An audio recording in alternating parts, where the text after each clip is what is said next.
मुझे western wilderness era में एक लड़की मिली थी, लेकिन 300 साल बाद war of immortals and Demons के दौरान उसने, जो अब डेमन लॉर्ड बन चुकी थी, एक ही स्वॉर्ड से मेरे दिल को चीर दिया। उसने मेरे बेजान जिस्म पर अपना पैर रखकर मुझे कुचल दिया, जो एक मरे हुए कुत्ते की तरह पड़ा था। चेन हुआयान, जब तुमने मुझे उस वक्त फंसाया था, क्या तुमने कभी सोचा था कि ये दिन आएगा? लेकिन उसे ये नहीं पता था कि मैं अपनी मर्जी से उसके हाथों मरा हूँ। मैंने सिस्टम के साथ एक डील की थी, जब तक मैं मिशन कंप्लीट करूंगा मैं ब्लू स्टार लौट सकता हूँ। इसके लिए 300 साल पहले मैंने इमोर्टल स्वॉर्ड चुराई, अपने सेक्ट से गद्दारी की और इमोर्टल वेनेरेबल रेम तक पहुंचा, जबकि उसे सेक्ट ने डंजन में कैद कर दिया था, जहाँ वो मौत से भी बदतर दर्द झेल रही थी। वरना मेरे कल्टीवेशन लेवल के साथ मैं उस इंसान के स्वॉर्ड स्ट्राइक से कैसे बच सकता था जिसे मैंने खुद पाला पोसा था। मेरे सामने खड़ी है इस दुनिया की अकेली फीमेल डेमन लॉर्ड लुओ लिंग शुआंग, मेरी पुरानी जूनियर सिस्टर। अपनी जान को धीरे धीरे निकलते देखकर मैं सिर्फ एक दर्द भरी स्माइल ही दे सका। क्या ये सच में वर्थ इट था? वो कुछ नहीं बोली, बल्कि उसने मेरे जिस्म से हैंड शेंग स्वॉर्ड खींच निकाली, जिससे खून उसके चेहरे पर बिखर गया। उसने मुझे जमीन पर दे मारा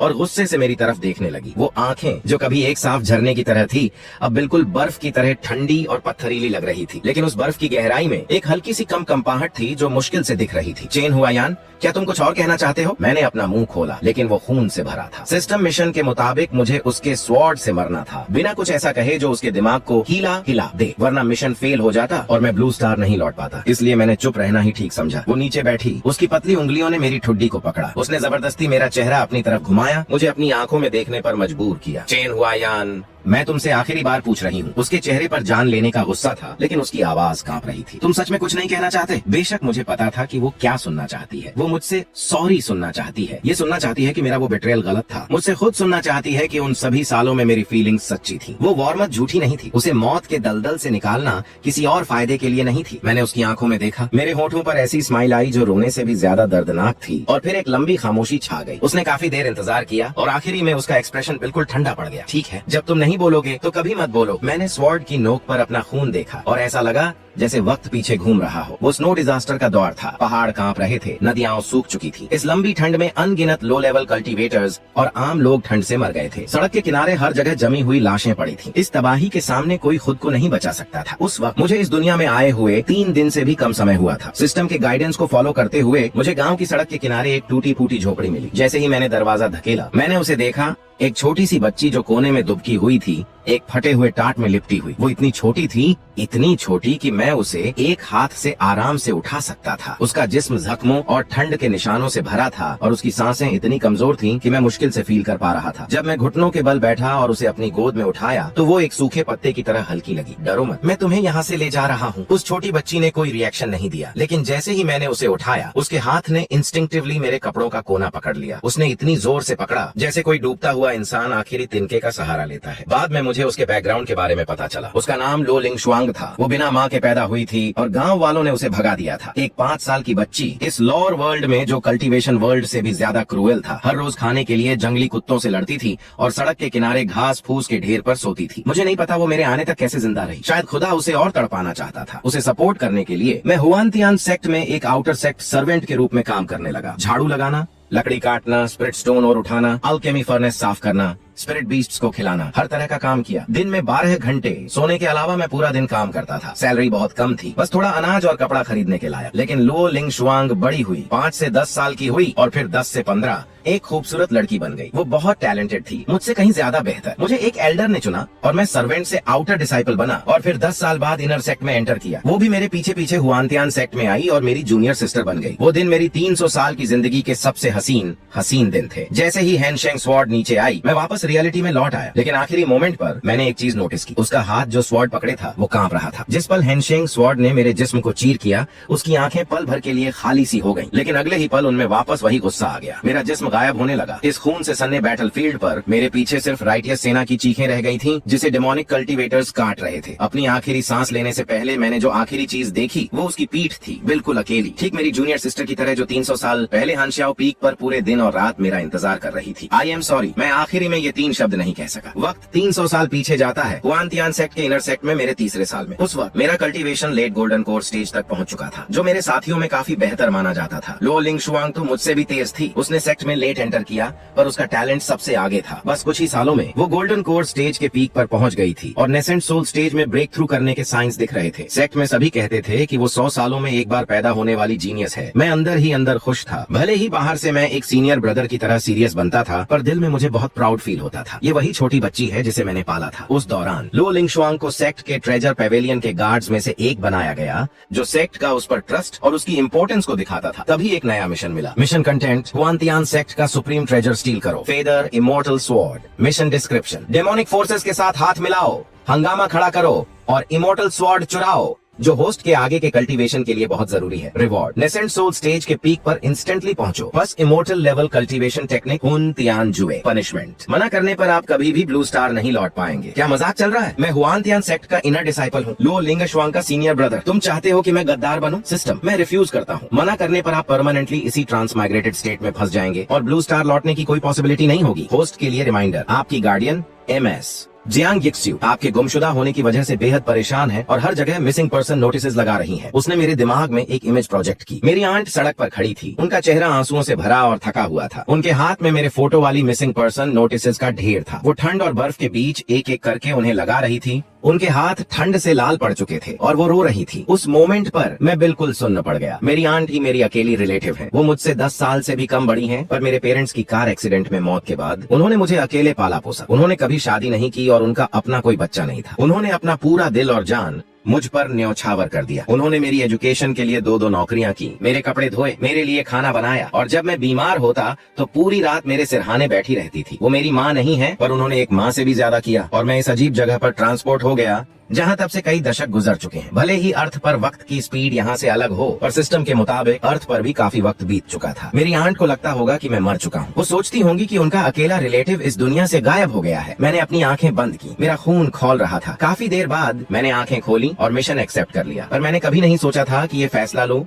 लिंगशुआंग को बर्बादी के दलदल में धकेल देगा। प्लान को सक्सेसफुल बनाने के लिए मैंने सबसे ज्यादा केयरफुल होकर प्लानिंग की। वो डेमोनिक कल्टीवेटर्स पहले से ही हुआनतियान सेक्ट के ट्रेजर्स पर आंख गड़ाए बैठे थे, इसीलिए मैंने उन्हें एक अंदर के एजेंट का सहारा दिया, जिसे उन्होंने खुशी खुशी एक्सेप्ट किया। अकेली प्रॉब्लम लो लिंगशुआंग थी। वो ट्रेजर पेवेलियन के गार्ड्स में से एक थी। अगर वो वहाँ होती तो अपनी ताकत और अलर्टनेस की वजह से वो डेमोनिक कल्टीवेटर्स को घुसने ही नहीं देती। मुझे उसे वहाँ से हटाना ही था, इसलिए मैंने एक लेटर लिखा: जूनियर सिस्टर, तुम्हारे सीनियर ब्रदर को हानशाओ पीक पर एक 1000 year old ice spirit grass मिली है, जो तुम्हारे नेसेंट सोल स्टेज के ब्रेक थ्रू में बहुत हेल्प करेगी। तुम्हारे सीनियर ब्रदर आज थोड़े बिजी हैं और अभी नहीं आ सकते। तुम प्लीज हानशाओ पीक पर जाओ और मेरा वेट करो। मैं शाम होने से पहले जरूर पहुंच जाऊंगा। मुझे पता था वो जाएगी, क्योंकि इस दुनिया में अगर कोई ऐसा था जिस पर वो आंख बंद करके ट्रस्ट कर सकती थी तो वो मैं था, उसका सीनियर ब्रदर। आखिर मैं ही तो उसे उस ठंडी मौत की जगह से उठाकर लाया था। मैंने ही उसे उसका नाम दिया, पढ़ना लिखना सिखाया, कल्टीवेशन सिखाया, और जब उसे रात को बुरे सपने आते थे तो मैं ही उसके पास बैठ कर कहता था, सीनियर ब्रदर यहाँ है, डरो मत। वो मुझ पर कैसे ट्रस्ट नहीं करती। लेटर में एक और लाइन लिखी थी: लिंगशुआंग, सीनियर ब्रदर के पास तुम्हारे लिए एक सरप्राइज है। उस दिन वो हानशाओ पीक पर गई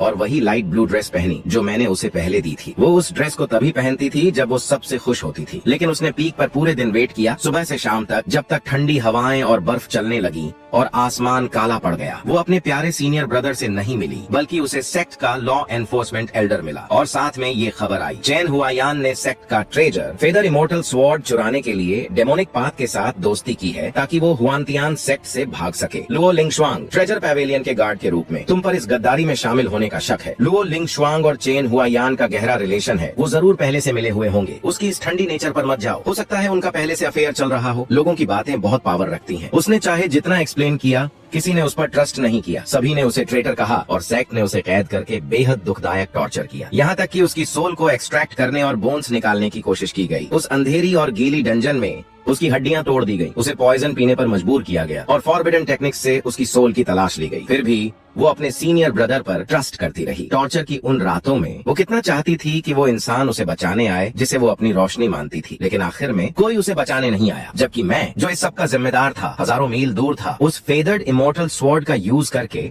अपने कल्टीवेशन को तेजी से बढ़ा रहा था। इमोर्टल स्वॉर्ड मिलने के बाद मैंने पीछे मुड़कर उन सभी डेमोनिक कल्टीवेटर्स को खत्म कर दिया। सिस्टम बहुत सेटिस्फाइड था। लुओ लिंगशुआंग की इम्प्रिजनमेंट के तीसरे साल में वो गायब हो गई। वो डंजन से गायब हो गई और सेक्ट ने पूरे माउंटेन गेट पर ढूंढा, पर वो कहीं नहीं मिली। किसी को नहीं पता था वो कहाँ गई, या वो जिंदा थी या मर चुकी थी, तब तक जब तक 300 साल बाद लोयुन कॉन्टिनेंट पर हेवनली वेनेरेबल रेम की पहली फीमेल डेमन लॉर्ड सामने आई, जिसका नाम लुओ लिंग शुआंग धर दिया गया। वो बेहद रूथलेस बन चुकी थी। सेक्लूजन से निकलने के बाद उसने जो सबसे पहला काम किया वो था हुआनतियान सेक्ट का मैसाकर करना। सेक्ट के हजारों लोगों को मौत के घाट उतार दिया गया। फिर वो मुझे ढूंढने आई। उस वक्त सिस्टम की हेल्प से मैं भी हेवनली वेनेरेबल रेम तक पहुंच चुका था। मैंने अपना सेक्ट बना लिया था और राइटियस अलायंस का अकेला इमोर्टल वेनेरेबल बन गया था। इमोर्टल्स और डेमंस एक दूसरे के सामने खड़े थे, बैटलफील्ड पर हजारों सेनाओं और 300 साल की नफरत के साथ एक दूसरे के आमने सामने। वो बड़ी हो चुकी थी। वो छोटी बच्ची जो कभी मेरे पीछे आंगन में भागती थी, अब एक फीमेल डेमन लॉर्ड बन चुकी थी, जिसके जिस्म से डेमोनिक एनर्जी निकल रही थी और चेहरा बर्फ की तरह ठंडा था। उसके 300 साल के गुस्से और नफरत के बावजूद मैं उन आंखों को पहचान सकता था। ये वही आंखें थीं जो उसने पहली बार खोली थी जब मैंने उसे ब्लिजार्ड से उठाया था। मुझे रियलाइज हुआ कि मैं पूरी तरह गायब नहीं हुआ था। टू बी प्रिसाइज, सिस्टम ने मुझे तुरंत वापस नहीं भेजा था। इसने मुझे इस दुनिया को गुड बाय कहने के लिए एक आखिरी घंटा दिया था। फाइनल मिशन कंप्लीट हो चुका था। चूंकि होस्ट की सोल को स्टेबलाइज होने के लिए टाइम चाहिए, होस्ट को 1 घंटे का फ्री टाइम दिया जाएगा। 1 घंटे के बाद होस्ट ब्लू स्टार लौट जाएगा। इस टाइम के दौरान होस्ट एक रेमनेंट सोल के रूप में रहेगा और किसी भी लिविंग बीइंग के साथ इंटरेक्ट नहीं कर सकेगा। मैं हवा में तैर रहा था, एक ट्रांसपेरेंट बाईस्टैंडर की तरह इस दुनिया में अपने आखिरी घंटे के लिए कैद। इमोर्टल्स और डेमंस की वॉर खत्म हो चुकी थी। इमोर्टल सेक्ट्स की एलाइड सेना बुरी तरह हार चुकी थी। ज्यादातर राइटियस कल्टिवेटर्स मारे गए थे और बचे हुए या तो सरेंडर कर चुके थे या भाग गए थे। लुओ लिंग शुआंग अकेले बैटलफील्ड से निकली, हवा पर सवार होकर, पर वो सिर्फ एक ही जगह गई, हाना श्याओपी। वो हुआनतियान सेक्ट की पुरानी जगह थी, जो कभी एक शानदार सेक्ट था, पर अब उसके तबाह करने के बाद खंडर बन चुका था। टूटी दीवारों के बीच जंगली घास उगाई थी और वहाँ बिल्कुल खामोशी छाई थी। वो क्लिफ के एज पर खड़ी थी, जिसके नीचे एक गहरा अबीस था, जहाँ घना कोहरा तैर रहा था, और क्लिफ के किनारे पर एक पुराना पाइन ट्री खड़ा था, जिसकी ब्रांचेस मजबूत थी और नीडल्स हरी भरी थी। इस खंडर में सिर्फ वही एक चीज जिंदा थी, क्योंकि ये ट्री उसने और मैंने मिलकर लगाया था। वो उसका हुआनतियान सेक्ट में पहला साल था। ठंड अभी खत्म हुई थी और स्प्रिंग स्नो पिघल रही थी। उसने पहाड़ से एक पाइन कोन उठाया, मेरे पास भागती हुई आई और चमकती आंखों से बोली, सीनियर ब्रदर चलो एक ट्री लगाते हैं। मैंने उससे पूछा कि वो ट्री क्यों लगाना चाहती है। सीनियर ब्रदर ने कहा था कि पाइन ट्री सबसे मजबूत होता है, ये विंड और स्नो से नहीं टूटता और ना ही लाइटनिंग से डरता है। लिंग शुआंग भी पाइन ट्री की तरह मजबूत बनना चाहती है। ओके, तो हमने हाने श्याओ पीक की क्लिफ पर एक गड्ढा खोदा और उसमें पाइन कोन दबा दिया। उसने पानी दिया और अपने पास से एक लाल धागा निकालकर एक स्टोन पर बांध दिया और कहा कि ये एक विशिंग स्ट्रिंग है। मैंने उससे पूछा कि उसने क्या विश मांगी, तो उसने अपने हाथ पीछे कर लिए और उसका चेहरा थोड़ा लाल हो गया। मैं आपको नहीं बताऊंगी। फिर उसने धीरे से कुछ कहा जो मुश्किल से सुनाई दिया। मैं विश करती हूँ कि मेरे सीनियर ब्रदर कभी लिंग शुआंग को छोड़कर ना जाएं। जब लिंग शुआंग बड़ी हो जाएगी तो वो अपने सीनियर ब्रदर से शादी करेगी। 300 साल बाद वो पाइन ट्री एक बड़ा पेड़ बन चुका था और जो 2 लोग उसे लगाए थे वो अब एक गुस्से वाली डेमन लॉर्ड और एक भटकती हुई रेमनेंट सोल बन चुके थे। मैंने देखा कि लुओ लिंग शुआंग पाइन ट्री के सामने खड़ी थी और उसके रफ ट्रंक को जेंटली टच कर रही थी। फिर वो धीरे से ट्री रूट्स के पास बैठ गई, अपने दोनों हाथों से अपने न्यूज को पकड़कर, और उसकी आंखों से आंसू बहने लगे जो सूखे पत्तों पर गिर रहे थे। 300 साल तक डेमन लॉर्ड लो लिंग शुआंग ने हजारों कल्टीवेटर्स के सामने कभी एक आंसू नहीं बहाया था। वो तब भी नहीं रोई जब हुआनतियान सेक्ट के डंजन में उसकी सोल एक्सट्रैक्ट की गई और बोन्स निकाली गई। वो तब भी नहीं रोई जब सेक्ट का मैसाकर हुआ। वो तब भी नहीं रोई जब मुझे मारा गया। लेकिन इस मोमेंट पर इस बेजान पुराने पाइन ट्री के सामने वो एक बच्ची की तरह रो रही थी, बिल्कुल वैसे ही जैसे वो 5 साल की उम्र में उस झोपड़ी में रोती थी जब कोई उसे बचाने नहीं आया था। मैं उसके पीछे खड़ा था, अपना हाथ उसके सिर पर रखने के लिए आगे बढ़ाया, पर मेरा हाथ उसके बालों से पार निकल गया और मैं कुछ टच नहीं कर सका। चेन हुआयान, तुमने मुझसे झूठ बोला। मेरी रेमनेंट सोल ने उसके पीछे धीरे से कहा, आई एम सॉरी लिंग शुआंग। लेकिन वो इसे नहीं सुन सकती थी और ना ही कोई और सुन सकता था। मैं उसे गले लगाने के लिए कितना तड़प रहा था, जैसे बचपन में उसे अपनी गोद में उठाकर कहता था, तुम्हारे सीनियर ब्रदर यहाँ है, डरो मत। लेकिन मैं अब उसका सीनियर ब्रदर नहीं था। मैं तो बस एक रूह का टुकड़ा था जो गायब होने वाला था। 1 घंटा जल्दी ही बीत गया और मेरी रूह और ज्यादा ट्रांसपेरेंट होने लगी। अब जाने का वक्त हो चुका था। पूरी तरह गायब होने से पहले मैंने उसे आखिरी बार देखा। वो अब भी वहाँ बैठी थी, अपने न्यूज को गले लगाए, एक जख्मी छोटे जानवर की तरह, उस पुराने पाइन ट्री के नीचे जिसमें उसकी सबसे प्यारी मेमोरीज थी। गुड बाय लिंग शुआंग। मेरी कॉन्शियसनेस बेहद अंधेरे में डूब गई। लेकिन लो लिंग शुआंग की कहानी उस पाइन ट्री के नीचे खत्म नहीं हुई। एक ऐसी जगह पर जिसे मैं नहीं जानता, एक ऐसे टाइमलाइन में जिसे मैं नहीं देख सकता, वो हानश्याओ पीक पर बहुत देर तक रोती रही। इतना कि आसमान शाम से आधी रात और आधी रात से सुबह में बदल गया। रोने के बाद वो खड़ी हुई, अपने आंसू पोंछे और फिर पहाड़ से नीचे चली गई। वो डेमन सेक्ट गई और उसने एक एल्डर को बुलाया, उन लोगों में से एक जिसने उसे सालों पहले हुआनतियान सेक्ट के डंजन से बचाया था। लो लिंग शुआंग हमेशा से मानती थी कि वो इसलिए भाग सकी क्योंकि इस एल्डर ने किसी मतलब से उसे बचाने का फैसला किया था। लेकिन आज उसने साफ साफ पूछने का डिसाइड किया, क्योंकि एक सवाल उसे हमेशा परेशान कर रहा था। चेन हुआयान ने इमोर्टल स्वॉर्ड चुराने के लिए डेमोनिक पाथ से दोस्ती क्यों की और उसे बाद में डेमोनिक पाथ ने क्यों बचाया? ये बहुत बड़ा कोइंसिडेंस था, इतना बड़ा कि कोइंसिडेंस नहीं लग सकता था। जब एल्डर को लू लिंगशुआंग के सामने लाया गया तो उसका एक्सप्रेशन बदल गया। उसने नोटिस किया अपनी हेवनली वेनेरेबल रेम की परसेप्शन से कि एल्डर की हार्ट रेट तेजी से बढ़ गई थी, जिसे मिस करना इम्पॉसिबल था। मेरा तुमसे एक सवाल है, 300 साल पहले जब तुमने मुझे हुआनतियान सेक्ट के डंजन से बचाया था तो तुम्हें किसने ऑर्डर दिया था? Demon lord. वो मेरा अपना डिसीजन था। डेमन लॉर्ड के एक्सेप्शनल टैलेंट को देखते हुए वो झूठ बोल रहा था। एल्डर जमीन पर घुटनों के बल बैठ गया और पत्ते की तरह कांपने लगा। उसकी ये छोटी हरकतें लो लिंगशुआंग की आंखों से नहीं बच सकी। उसने उसे बहस करने का दूसरा मौका नहीं दिया। हेवनली वेनेरेबल रैम की स्पिरिचुअल सेंस ने सीधे एल्डर के सोल डिफेंस को तोड़ दिया और उसकी मेमोरी के गहराई में घुस गई ताकि उसकी सोल को सर्च कर सके। एल्डर की मेमोरीज उसकी आंखों के सामने एक बुक के पन्नों की तरह खुल गई। उसने सब कुछ देख लिया। उसने देखा कि एक व्हाइट कपड़ों में यंग लड़का अपना soul blood drop by drop use करके स्टैटिक एरे पैटर्न्स बना रहा था और जबरदस्ती एल्डर के कॉन्शियसनेस को कंट्रोल करके उसे अपना पपेट बना रहा था जो उसके सारे ऑर्डर्स फॉलो करे। वो उस लड़के के चेहरे को बहुत अच्छी तरह जानती थी, चेन हुआयान। उसने देखा कि चेन हुआयान ने इस पपेट का यूज करके एक परफेक्ट जेल ब्रेक प्लान किया था। टाइम, रूट, शिफ्ट चेंजेस, हर एक डिटेल बिल्कुल परफेक्ट थी। उसने और भी बहुत कुछ देखा, उससे कहीं ज्यादा जो उसने सोचा था। उसने देखा कि Chen Huayan nascent soul stage पर एक peak stage divine transformation ancient demon beast से 3 दिन और 3 रात तक लड़ रहा था, जो उसके लेवल से बहुत ऊपर था। सीन में वो खून से लथपथ था। उसकी 6 रिब्स टूटी हुई थी। उसका लेफ्ट आर्म लगभग टूट चुका था और चेहरे पर खून लगा था जिससे वो आंखें भी नहीं खोल पा रहा था, लेकिन वो फिर भी खड़ा हो रहा था। बार बार जब भी वो डेमन बीस्ट उसे दूर फेंकता, वो अपने दांतों तले उंगली दबाकर खंडहर के ढेर से बाहर निकलता, फेदर इमोर्टल स्वॉर्ड पकड़े और टेढ़ा मेढ़ा खड़ा हो जाता, एक ऐसे अनयील्डिंग कॉकरोच की तरह जो कभी नहीं गिरता। मॉन्स्टर गुस्से में उस पर दहाड़ा, लेकिन चेन हुआयान ने खून थूका और उसके होठों पर एक स्माइल आई। इस ठंड में अगर मैंने तुमसे जल्दी नहीं निपटाया किया तो वो मुझे ढूंढ लेगी। कौन है वो? लो लिंगशुआंग की उंगलियां उसकी हथेली में धंस गई। बेशक वो जानती थी कि वो कौन थी। वो खुद थी जो खंडर के पीछे फंसी हुई थी। सीन आगे बढ़ता गया। उसने देखा कि चेन हुआयान मॉन्स्टर को मारने के बाद एग्जॉशन से बेहोश हो गया और खून के पूल में लगभग आधे दिन तक बेहोश पड़ा रहा। उठने के बाद सबसे पहला काम उसने पपेट्स से कहकर सारे ट्रेसेस मिटाने का किया, एक भी सबूत नहीं छोड़ा। उसने कुछ और चीजें भी देखी। जब एक बार उस पर सीक्रेट रेम में एम्बुश हुआ था तो चेन हुआयान ने 3 दिन पहले ही उस सीक्रेट रेम में घुसकर एम्बुश फॉर्मेशन के मेन एरे को अपनी ट्रू एनर्जी से डिस्ट्रॉय कर दिया था, जिससे वो एम्बुश बस एक फॉल्स अलार्म बनकर रह गया। वो एंशिएंट डेमोनिक मैनुअल जो उसे अचानक मिला था, उसे चेन हुआयान ने 2 साल तक अपनी जान जोखिम में डालकर एक फॉरबिडन एरिया से निकाला था और फिर पपेट्स के जरिए उसके रास्ते में रखवाया था। नेसेंट सोल स्टेज पर जब उसे इनर डेमन ट्रिब्यूलेशन का सामना करना पड़ा तो चेन हुआयान ने अपनी डिवाइन कॉन्शियसनेस क्लोन का यूज करके उसके इनर डेमन स्पेस में एंटर किया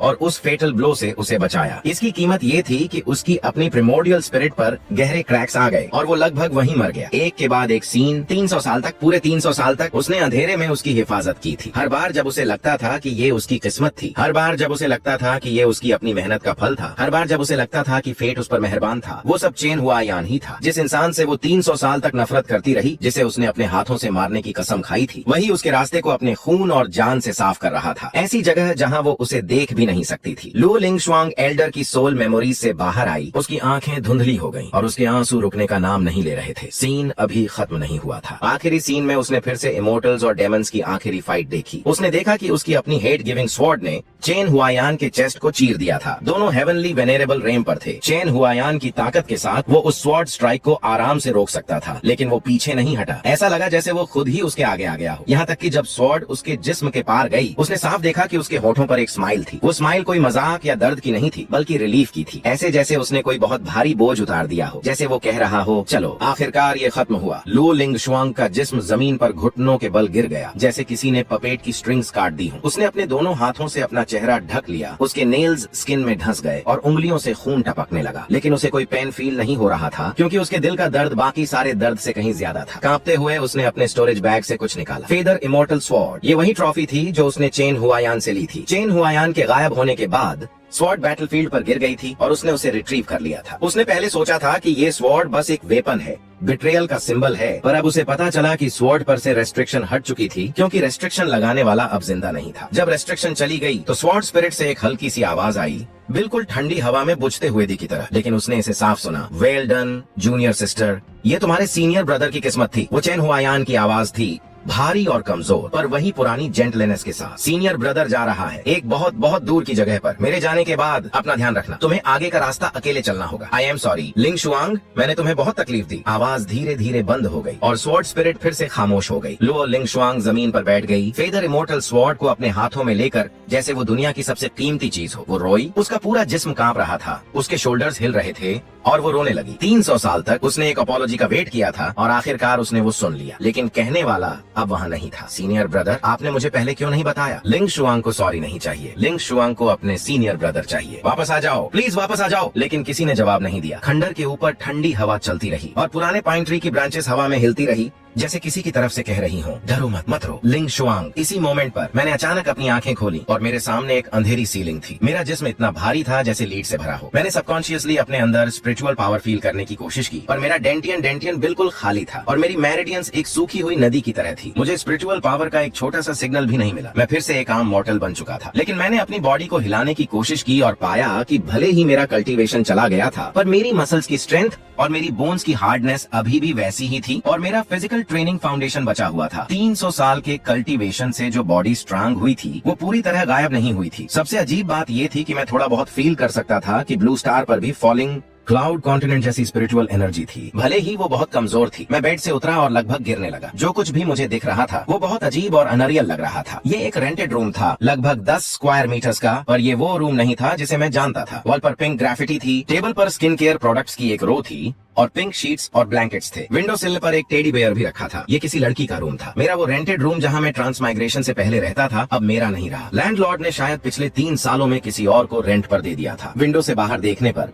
मुझे टॉल बिल्डिंग्स और हैवी ट्रैफिक दिखा। ये अर्थ ही है, मैं सच में वापस आ चुका हूँ। मेरे सीने में एक बहुत बड़ा इमोशन जगा। 300 साल मैंने उस डैम्ड कल्टीवेशन वर्ल्ड में 307 साल तक स्ट्रगल किया था। एक 18 साल के लड़के से एक सुप्रीम इमोर्टल बनने तक और फिर एक डेमोनिक स्वॉर्ड से छिदे हुए कॉर्प्स बनने तक। अब मैं आखिरकार वापस आ गया हूँ। मैंने आसपास देखा और बेड साइड टेबल पर एक सेल फोन देखा। स्क्रीन पर जो डेट थी उसे देखकर मैं दंग रह गया। ब्लू स्टार पर 3 साल बीत चुके थे। मेरा दिमाग खामोश हो गया। वो सिस्टम जो 300 सालों से शोर मचा रहा था वो भी गायब हो चुका था। मैं जाने ही वाला था और अपना चेहरा साफ करने के लिए एक टिश्यू उठाया, तभी अचानक बाथरूम का दरवाजा खुला जिसमें से स्टीम का एक क्लाउड निकला। फिर एक टॉवल में लिपटी हुई फिगर बाहर आई जिसके पिंक बाल गीले थे और शोल्डर्स पर बिखरे थे और स्टीम के पीछे से उसका खूबसूरत चेहरा दिखा। वो लड़की अभी भी अपने बाल सुखा रही थी। उसकी आंखें थोड़ी स्लीपी थी। फिर उसने मुझे देखा और हम दोनों ने एक दूसरे को लगभग 3 सेकंड्स तक देखा, इससे पहले कि वो ऐसी चीखी कि मेरे कान के पर्दे लगभग फट गए। वो लड़की चीखी और 2 कदम पीछे हट गई, एक हाथ से टॉवल को टाइट पकड़ती हुई और दूसरे से सिंक से शावर जेल की बोतल उठाकर मेरी तरफ फेंक दी। परवर्ट, तुम अंदर कैसे आए? बाहर निकलो। शावर जेल की बोतल सीधे मेरे फोरहेड पर लगी जिससे दर्द के मारे मैं डगमगाने लगा। वेट,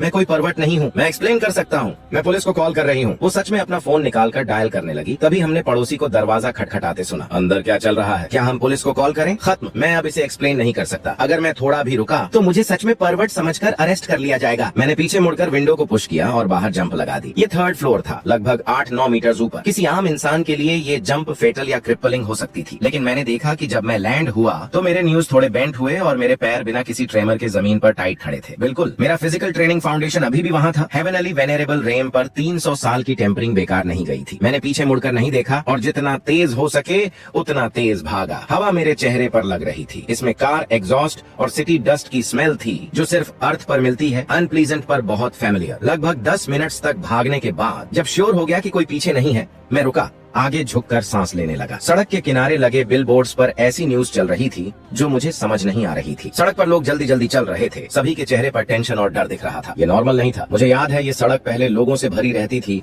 जो आराम से घूमते थे, पर अब इसके बारे में सोचने का वक्त नहीं था क्योंकि मैंने कुछ देखा। एक टेलीफोन पोल पर एक पीला पड़ा हुआ पेपर था। शायद हवा, धूप और बारिश की वजह से उसके एजेस मुड़ चुके थे और उसका कलर काफी फेड हो गया था, पर कंटेंट अभी भी लेजिबल था। सेंटर में मेरी फोटो थी और उसके नीचे 4 शब्द लिखे थे, मिसिंग पर्सन नोटिस। उसके नीचे हैंड रिटन वर्ड्स की एक लाइन थी। हैंड राइटिंग थोड़ी टेढ़ी मेढ़ी थी। लिखने वाले का हाथ शायद कांप रहा होगा। वायान, तुम्हारी आंट तुम्हें ढूंढ रही है, अगर तुम इसे देखो तो प्लीज कांटेक्ट करो। इसके बाद एक फोन नंबर था और नीचे सिग्नेचर था, जियांग यिक्स्यू। मैं उस टेलीफोन पोल के नीचे बैठ गया। उस पेपर को काफी देर तक घूरता रहा, इतना कि वहाँ से गुजरने वाली दादियाँ भी मुझे अजीब तरह से देखने लगी। आंटिये, मैं घर आ गया हूँ। मैं आखिरकार घर आ गया हूँ। मैं अपने घर की तरफ भागा, अपनी मेमोरी को फॉलो करते हुए। मेरी आंट का अपार्टमेंट कॉम्प्लेक्स काफी पास था, लगभग 3 बस स्टॉप्स की दूरी पर। मैं इस रास्ते से हर रोज स्कूल जाता था। मैं आंखें बंद करके भी इस रास्ते पर बिना भटके चल सकता था। था। जब मैं कॉम्प्लेक्स के एंट्रेंस पर पहुंचा तो मेरा दिल इतनी जोर से धड़क रहा था जैसे सीने से बाहर निकल आएगा। मैंने एक गहरी सांस ली, दरवाजा खटखटाया, पर एक अनजान 40 साल के आदमी ने दरवाजा खोला। तुम किसे ढूंढ रहे हो? मैं पहले यहाँ रहता था।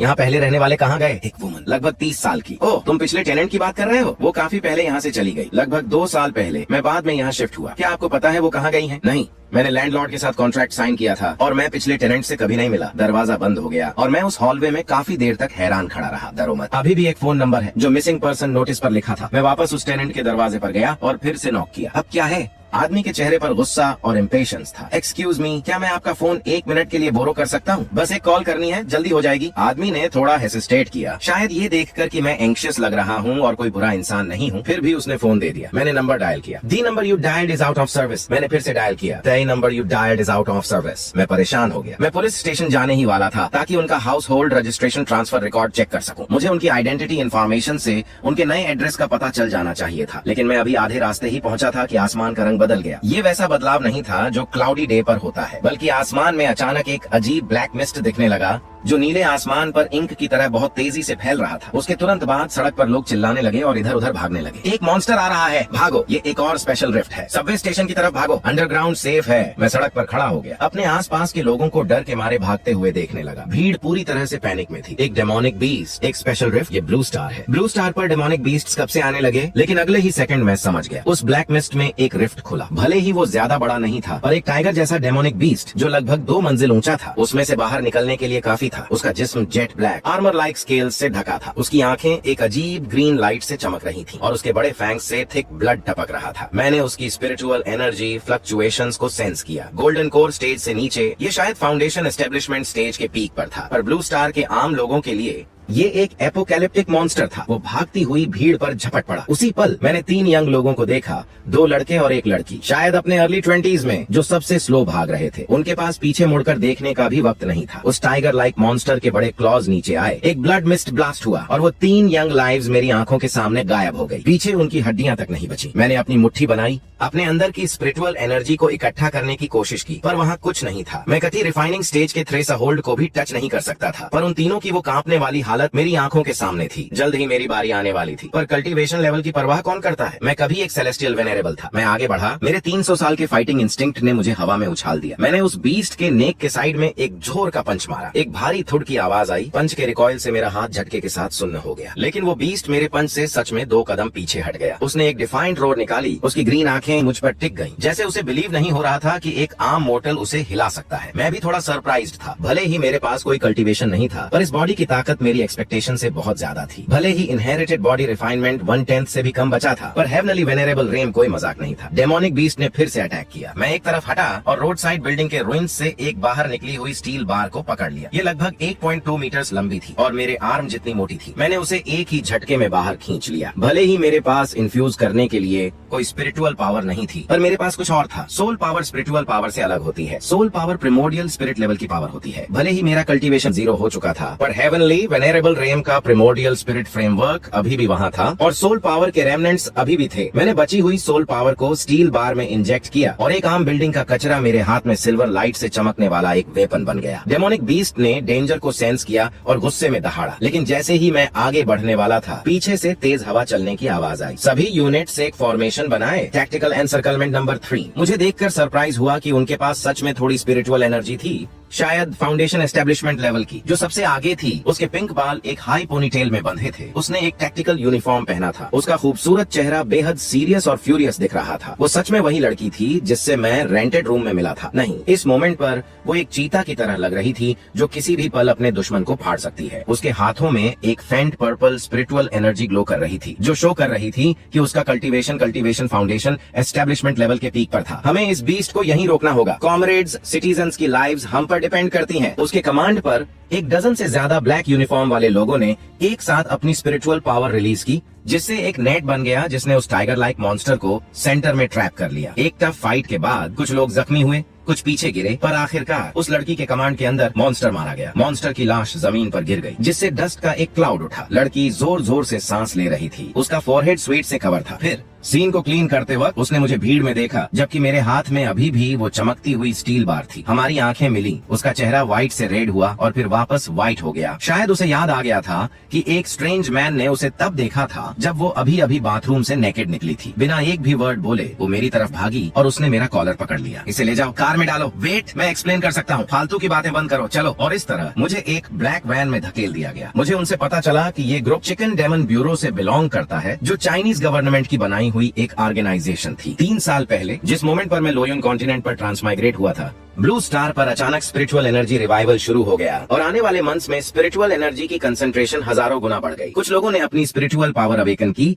और उन्हें सुपर पावर्स मिल गई। अथॉरिटीज ने उन्हें उनकी स्ट्रेंथ के मुताबिक क्लासिफाई किया। Level B, level A, soldier, general, commander, emperor और सोवरेन। करेंटली ब्लू स्टार पर हाईएस्ट नॉन लेवल सोवरेन है और कहा जाता है कि पूरी दुनिया में ऐसे बस गिनती के लोग हैं। और वो पिंक बालों वाली लड़की गु मेंग्याओ जियांगहाई सिटी के चिकन डेमन ब्यूरो की कैप्टन है और जियांगकी में एक पीक सुपर पावर यूजर है। इस सिटी में वो चिकन डेमन ब्यूरो की कैप्टन है, एक पीक लेवल सुपर ह्यूमन और सिटी के सबसे बेस्ट लोगों में से एक मानी जाती है। इसके साथ ही स्पिरिचुअल एनर्जी के रिवाइवल के साइड इफेक्ट्स भी आए। स्काई में time to time special rifts दिखने लगे और उन रिफ्ट से वेरियस म्यूटेटेड मॉन्स्टर्स आने लगे। ये मॉन्स्टर्स स्पिरिचुअल एनर्जी पर फीड करते थे और ह्यूमंस को मौत के घाट उतारते थे, जिसने ब्लू स्टार पर तबाही मचा दी थी। चिकन डेमन ब्यूरो इसी सिचुएशन से डील करने के लिए बनाया गया था। तो तुम आखिरकार हो कौन? गु मेंग्याओ मेरे सामने बैठी थी, हाथों को क्रॉस किए, उसकी आंखों में शक था। मैंने एक कहानी का सहारा लिया। वो रेंटेड हाउस पहले मेरा हुआ करता था। 3 साल पहले मैं अचानक किसी अनजान जगह पर टेलीपोर्ट हो गया था और कल ही वापस आया हूँ। जब मैं वापस आया तो मैंने देखा कि तुम मेरे घर में रह रही हो। मेरा ऐसा कोई गलत इरादा नहीं था। वो ऑब्वियसली मुझ पर फुल्ली कन्विंस नहीं थी, पर उसने तुरंत मना भी नहीं किया। टेलीपोर्टेड मतलब तुम भी एक अवेकेंड वन हो? नहीं,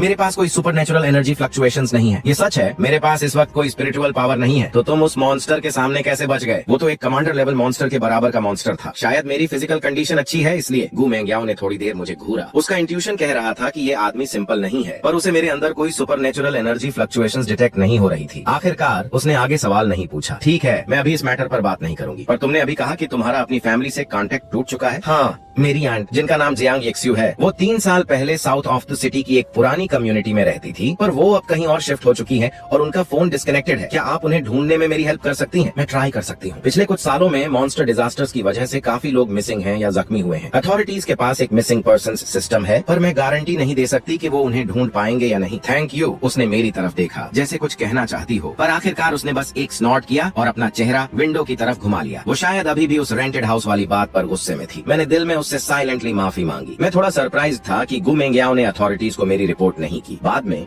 उसने मुझे बताया कि पिछले कुछ सालों में कुछ लोग जो अपनी एबिलिटीज अवेकन कर चुके हैं, वो बस एक नॉर्मल लाइफ जीना चाहते हैं और ऑफिशियली रजिस्टर या रिक्रूट नहीं होना चाहते। भले ही वो चिकन डेमन ब्यूरो की कैप्टन थी, पर वो इस तरह की थिंकिंग को समझ सकती थी। और वैसे भी अगर मैं सिटी के लिए कोई थ्रेट होता तो वो एक पीक जनरल होने के नाते मुझसे आराम से डील कर सकती थी, ऐसा उसका सोचना था। अगर उसे पता होता कि मैं दूसरी दुनिया का एक सेलेस्टियल वेनेरेबल हूँ तो शायद उसका ये कॉन्फिडेंस नहीं रहता। लेकिन मेरा उसे बताने का कोई प्लान नहीं था। इस वक्त अथॉरिटीज का अटेंशन अपनी तरफ खींचने से बस ट्रबल्स बढ़ती और मैं बस अपनी आंट को ढूंढना चाहता था। गु मेंग्याओ ने किसी से कहकर मेरे लिए एक बजट होटल अरेंज करवाया और मुझे एक फोन और नया नंबर भी दिलवाया। मैं उस ब्रांड न्यू फोन को घूरता रहा जैसे मैं किसी और ही दुनिया में आ गया हूँ। मैंने 300 साल से कोई इलेक्ट्रॉनिक डिवाइस टच नहीं किया था। आखिरी बार मैंने अपना फोन उस रात यूज किया था जब मैं टाइम ट्रैवल करने वाला था। मैंने टेक आउट ऑर्डर किया था, फ्राइड चिकन और कोला, और मैं मजाक में डेल्टा फोर्स खेलने की प्लानिंग कर रहा था। तभी उस गंदी लाइट ने मुझे लपेट लिया और मैं खुद को कल्टीवेशन वर्ल्ड में पाया। मैं ना तो वो फ्राइड चिकन खा सका और ना ही डेल्टा फोर्स खेल सका। आंख झपकते ही 300 साल बीत गए। होटल के उस हार्ड बेड पर बैठकर मुझे अचानक सब अनरियल लगने लगा। सच में 300 साल बीत चुके हैं। मैंने अपने फोन पर न्यूज सर्च की और स्क्रीन पर मॉन्स्टर इन्वेशंस, स्पिरिचुअल एनर्जी रिवाइवल और सुपर ह्यूमंस से रिलेटेड कंटेंट्स भरी पड़ी थी। ये दुनिया कितनी बदल गई थी। 3 साल पहले ब्लू स्टार एक ऑर्डिनरी टेक्नोलॉजिकली एडवांस्ड प्लेनेट था, पर अब ये आधा कल्टीवेशन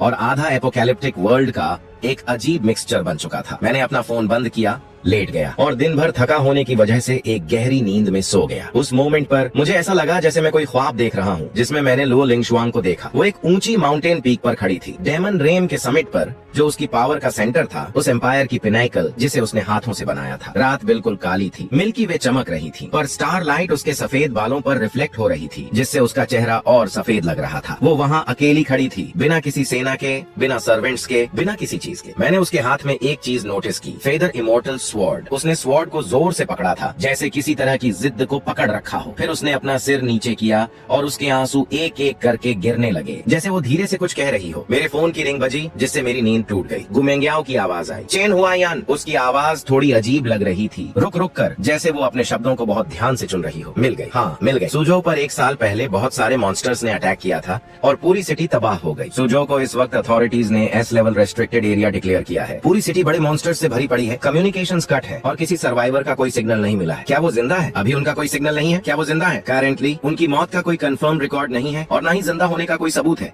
पर सच कहूँ तो चांसेस बहुत कम है। आई एम सॉरी, मेरा हाथ जो फोन पकड़े था वो कांप रहा था। आंटिये, मैं कल्टीवेशन वर्ल्ड में 300 साल तक बस आपको देखने के लिए लड़ता रहा, पर अब मैं वापस आ गया हूँ। आप कहाँ हैं? फोन हैंग अप करने के बाद मैं वहाँ बिना हिले काफी देर तक बैठा रहा। सारी मेमोरीज वापस दिमाग में आने लगी। जब मैं छोटा था और बीमार था तो मेरी आंट ने मुझे 10 से ज्यादा स्ट्रीट्स तक उठाकर चलाया था ताकि कोई क्लिनिक मिल सके जो अभी भी खुला हो। उनके कपड़े पूरी तरह स्वेट से भीगे थे और उनके आर्म्स कांप रहे थे जब उन्होंने मुझे गले लगाया था। उस वक्त वो सिर्फ 17-18 साल की थी, पर वो एक एडल्ट की तरह स्ट्रांग थी। स्कूल के बाद वो हमेशा गेट पर टाइम पर मेरा वेट करती थी, मेरे फेवरेट रोस्टेड चेस्टनट्स लेकर। ठंड के दिनों में वो मेरे सोने से पहले हॉट वाटर बॉटल से मेरा बेड गर्म करती थी, ये कहकर कि अगर बेड ठंडा होगा तो मैं ठीक से सो नहीं पाऊंगा। कॉलेज एंट्रेंस एग्जाम के साल उन्होंने पूरे दिन बिना लंच किए एग्जाम हॉल के बाहर मेरा वेट किया था। उन्होंने कभी थकने की शिकायत नहीं की और कभी मुश्किलों का रोना नहीं रोया। मुझे पता है उन्होंने एक अनमैरिड वुमन होकर किसी और के बच्चे को अकेले कैसे पाला, ये कितना मुश्किल था। उन्होंने अपनी लाइफ के सबसे बेस्ट ईयर्स मुझे दे दिए। विंडो के बाहर एक तेज अलार्म बजी और मेरे फोन पर एक इमरजेंसी नोटिफिकेशन पॉपअप हुआ, मॉन्स्टर इन्वेशन अलर्ट। सभी सिटीजन से रिक्वेस्ट है कि वो तुरंत अंडरग्राउंड एयर रेड शेल्टर्स में चले जाएं। ये फिर से आ गए वापस वही मॉन्स्टर्स, लेकिन मैं नहीं हिला। मेरे भागने के इंस्टिंक्ट,